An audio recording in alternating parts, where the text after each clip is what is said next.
There are a lot of different factors that make someone famous.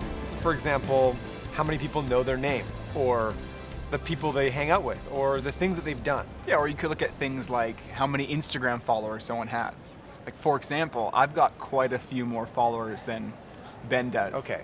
I mean, I don't really care about that sort of thing much, but... Right. If it's just for an example, then it's good to note that, you know, Pikachu has about 100,000 more followers than Jason does, so... You know, as I'm thinking about it, it's not really a good example. People aren't really using Instagram anymore. Oh, I think people use Instagram. Kind of passe. I use it. Dan, you use Instagram? Yeah. Yeah, Dan uses it, I use it. Okay. So if you consider everyone who's ever lived, Jesus Christ is arguably the most famous. Jesus is so famous that his name is used as a swear word. We don't use anyone else's name as a swear word. Benedict Cumberbatch! Taylor Swift! Justin Bieber, that's hot! Pikachu! Think about this with me for a minute. Jesus' life literally divides history. Our calendars are based on his life. History is divided into two main eras. Until recently, we use the terms BC and AD. BC stands for before Christ, and AD is Latin for Anno Domini, which means the year of our Lord. His influence is hard to miss. More songs have been sung to, more paintings have been painted of, and more books have been written about Jesus than anyone else. Time magazine named him the most significant person in history.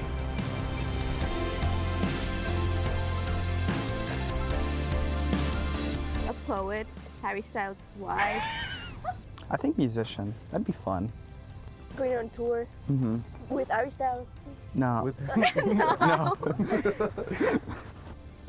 I'll be famous for being a head coach of an NBA team, the first woman, or the first woman president. Something like that would win me a Nobel Peace Prize. Oh, probably my ping pong skills for sure. I like ping pong. The first thing that came to my mind was seafood, and I don't know why. Like an extreme feat of strength, I think. Some of my unrealistic one is to be an NBA player. That's something I want to be famous for, is be an NBA player and use my platform, because there's not a lot of Asian NBA players. In a more realistic sense, I think being an NBA GM, being famous for that, I think. And possibly of a well-marketed team like the Knicks or the Lakers. You can be the GM and then I'll be the coach. Okay. Which team? If it's the Miami Heat, I'm sorry, I can't do that.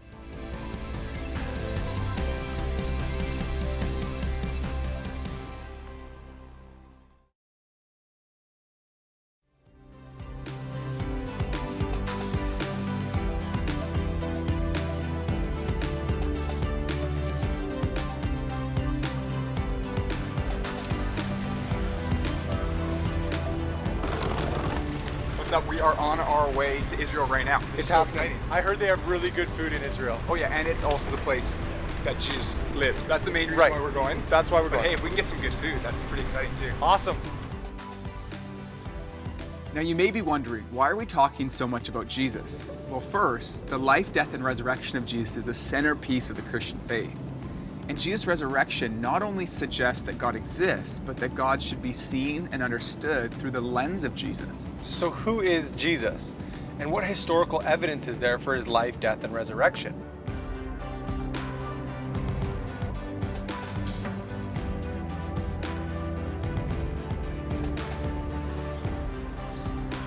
When it comes to the question of Jesus' existence, there are no serious historians who would suggest the man Jesus didn't live.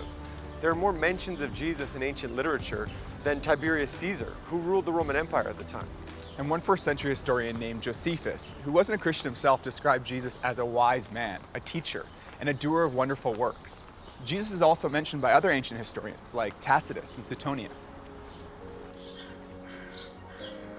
So there is evidence from outside the New Testament that he lived here in Israel.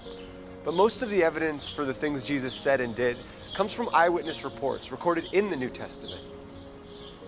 The New Testament is a collection of books and letters that make up a large part of the Bible. The Bible is divided into the Old Testament, which was written before Jesus' birth, and the New Testament, written after his birth. 4 of these books, called the Gospels, were written specifically about Jesus' life from eyewitness accounts. Now, of course, the New Testament was written a long time ago, so it's good for us to ask, how do we know that what we have now hasn't been changed over the years? And we can find an answer to that question through a science called textual criticism. Here's Peter and Jazzy to explain how it works. Okay, so textual criticism works by comparing ancient manuscripts to discover the original wording. Basically, the more copies of a manuscript there are, and the closer they are to the date of the original manuscript, the more confident we can be. For example, Herodotus and Thucydides were ancient historians who wrote in the 5th century BC. Now, the earliest copies we have of their writings are from around 900 AD, so there's more than a 1300-year gap, and we only have 8 copies of their writings. Yet no classical scholar would doubt that these writings have come down to us in a form that's true to their original copies. And this is the case with many other ancient works as well. For example, Livy's Roman history, 900-year gap with 20 copies. Caesar's Gallic War, 950-year gap with 9 to 10 copies. And Tacitus, 1,000-year gap with just 20 copies. And then we come to the New Testament, and what we see here is that the time gap is significantly shorter. It was written between 40 to 100 AD, and the earliest manuscript was written as early as 130 AD. And there are 5,309 Greek manuscripts, 10,000 Latin, and 9,300 others, making the New Testament totally unique amongst other ancient books. Textual critic F.J.A. Hort said this: "In the variety and fullness of the evidence on which it rests, the text of the New Testament stands absolutely and unapproachably alone amongst ancient prose writings." So, we can look confidently to what's written in the New Testament. What we know from inside and outside the New Testament is that Jesus was a Jewish man, born here in Israel in the 1st century. He lived in many ways like most of us. He ate, slept, laughed, and cried, and he would have walked along roads not far from here. Many people today would say, okay, he lived, and maybe he was a great religious teacher, but no more than that. But there's evidence that suggests that Jesus was more than just a great religious teacher. The first piece of evidence we'll look at is what he said about himself.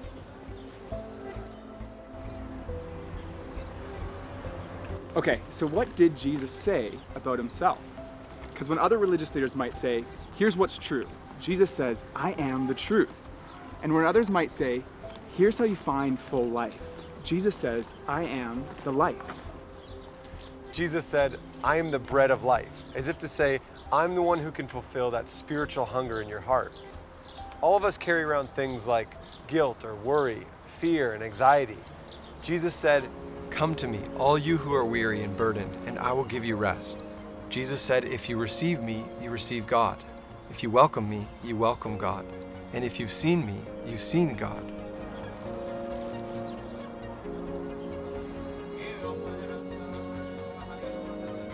At the heart of Christianity is a message of forgiveness. On many occasions, Jesus said to people, your sins are forgiven. And this statement would have made the religious leaders of his day furious because they knew that only God can forgive sins. So for Jesus to say something like that was to put himself in the same place as God. One of the most direct claims Jesus made is recorded in John's Gospel. He said, I and the Father are one. When the religious leaders heard him say this, they were so angry they wanted to stone him. But before they could, Jesus said, I have shown you many good works from the Father. For which of these do you stone me?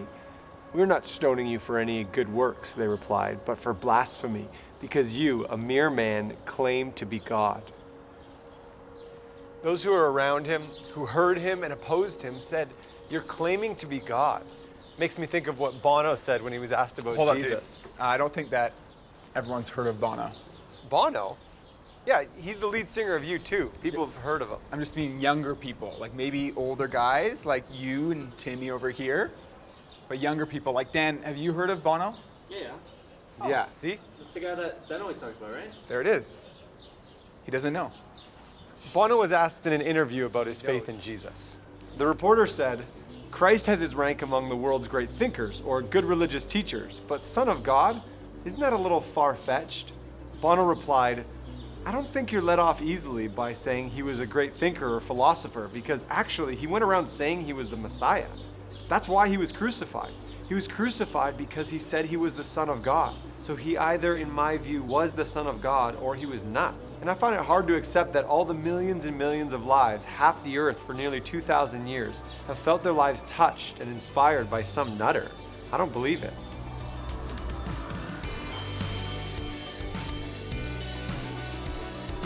He's so controversial, right? People love controversy, right? They love the difference in things. So Jesus is like, he's the most different than any other human that's lived, right? Looking at it from like a historical point of view, isn't he one of the most like relevant like figures like ever? in the time, like, In the I don't time. know how it works here, but in France, like, before Christ, after Christ. Like Like, each BC. time, yeah, BC. BC. Yeah. So everyone knows about him because of that. Look, and I've even heard like some like non-religious people would even like agree and likes the stuff that he said. They'd like, and they'd even apply that to their own lives, not like a religious life, but just like out of like benefits. I think there's some pretty great testimonies out there, and like everyone just keeps talking about it because it's that great. So like, I think that just keeps going on and on and on.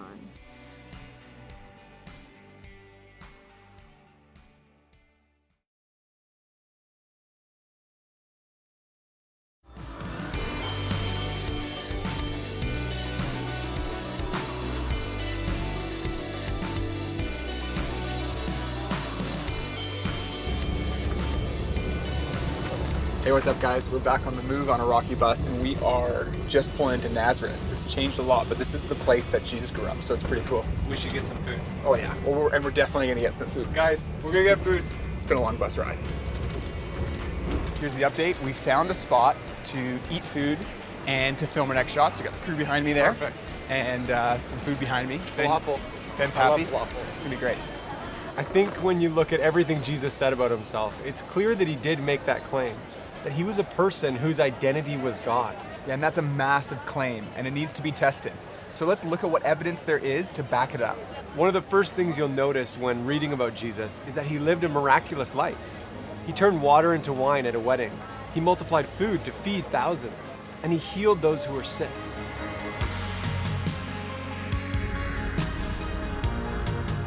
We're on the move with the crew today. Gonna be a good day, looking forward to it. That's the Sea of Galilee. This is the Sea of Galilee right here. Is it bigger or smaller than I thought? I don't know.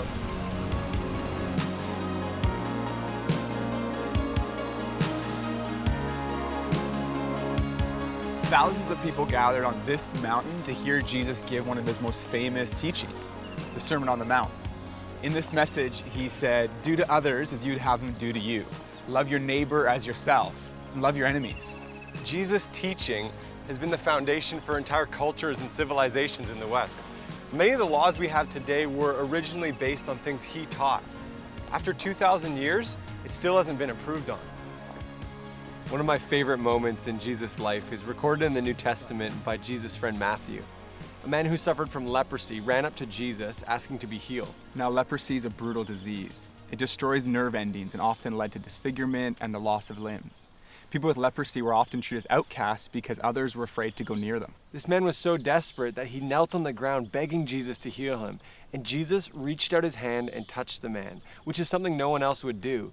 And instantly, the leprosy was gone. This is such a great picture of the character of Jesus. Not only was Jesus able to miraculously heal the man, he was willing to touch someone that no one else would. Jesus spent time with social outcasts, and he didn't let popular opinion control how he acted or treated others. He was friends with the marginalized and those that some might think God couldn't possibly love.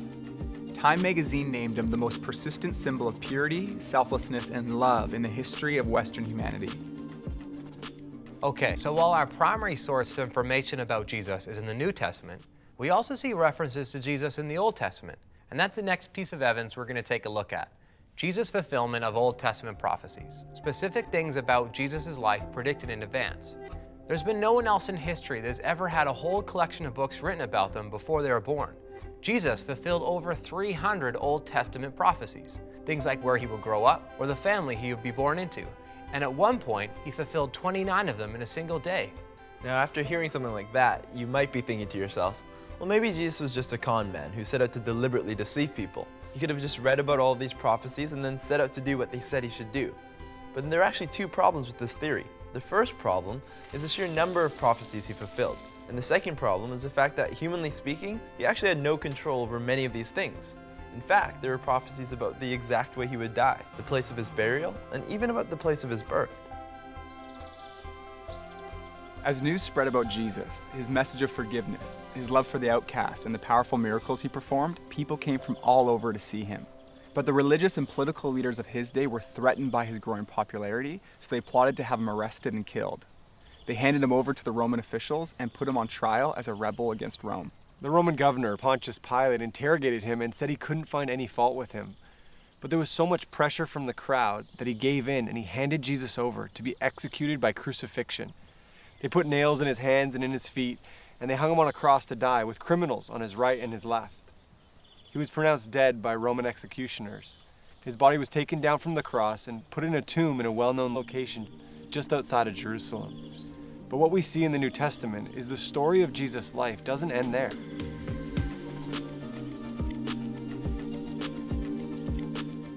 Yeah, my family is not religious at all. We've never had like a set religion, set beliefs. I think Jesus is very loving, and he's just like, the way I see Jesus is like as like a best friend.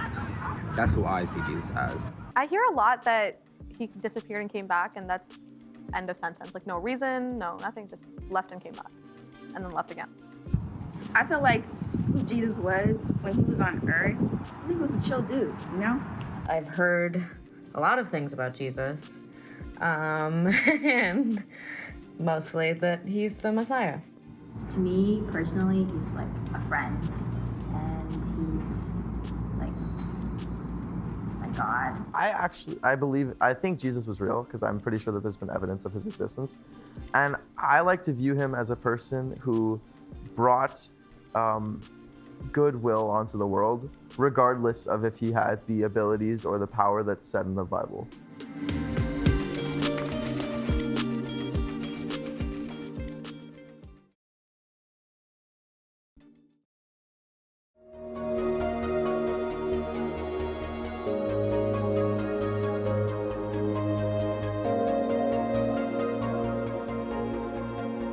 The final piece of evidence we're going to look at is Jesus' conquest of death. The physical resurrection of Jesus is the cornerstone of Christianity. And this matters to every single one of us because we're all going to die. When you go to a funeral and you see the coffin being lowered into the ground, it looks absolutely final. And it is, unless Jesus died, was buried in a tomb, and then was raised to life, in which case the grave has lost its power and death has been conquered. So I grew up in a family, there was no faith, no religion, no God, no prayer, no Bible. It was just, didn't talk about it.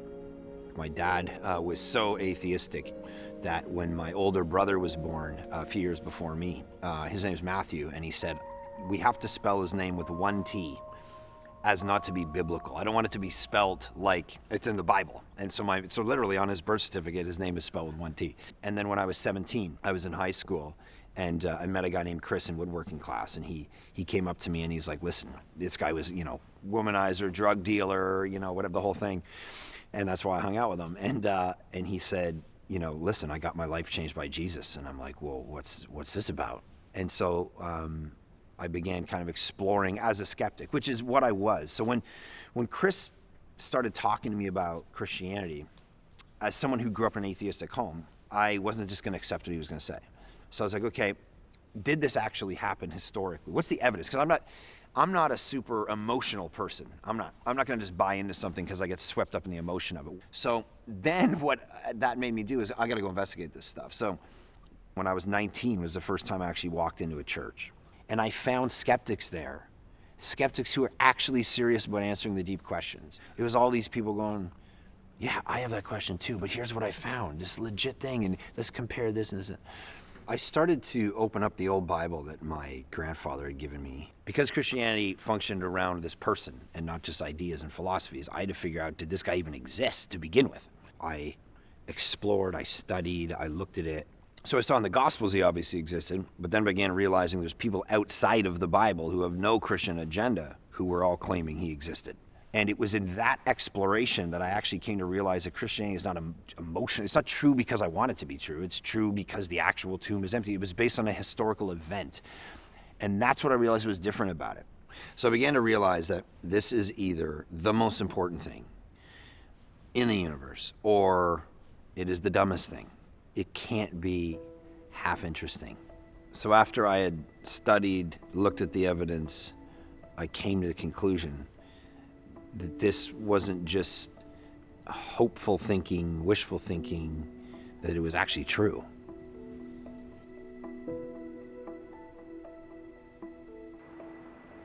There are 4 pieces of evidence for Jesus' resurrection. First, his tomb was empty. When Jesus' close friends went to visit his tomb on the third day, his body wasn't there.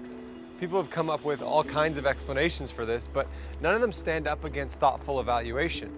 For example, maybe the authorities stole the body. But if they did, then they would have shown that they had it when people started saying that Jesus had risen from the dead. Or others might say, okay, then robbers stole the body. When the disciples heard that Jesus had been seen, they ran to the tomb. Jesus' body wasn't there, but the grave clothes that he'd been wrapped in were still there. These would have been the only valuable things that the robbers might have taken. Even the piece that had been around Jesus' head had been folded up and put off to the side. The second piece of evidence for Jesus' resurrection is his presence with the disciples. Jesus was seen more than 11 times after his resurrection, and on one occasion by a group of around 500 people. Now some might say, well, that could have been a hallucination. But think about it. 500 people can't hallucinate the same thing. The third piece of evidence is the transformation we see in the disciples.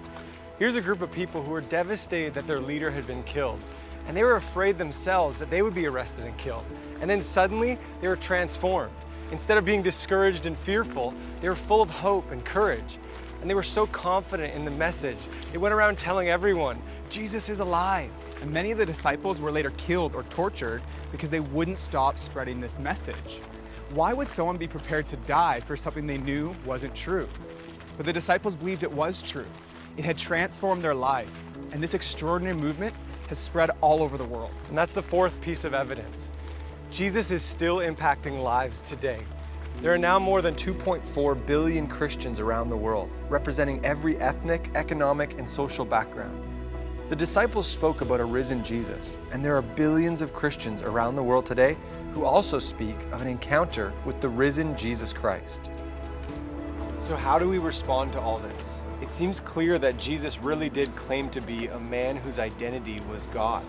And when we look at the evidence, his teaching, his life, his character, his fulfillment of prophecy, and his resurrection from the dead, it all provides strong support that what Jesus said about himself was true. And this truth isn't just head knowledge, it's truth we can experience in our hearts. I've experienced a relationship with Jesus, and it's changed my life. And that's what Jesus wants for each one of us, life, and life in all its fullness. God has revealed himself in Jesus. Jesus really is who he claimed to be. He really did rise from the dead. And that means there's hope beyond this life, and there's hope for this life. And that's what I've found, and you can too.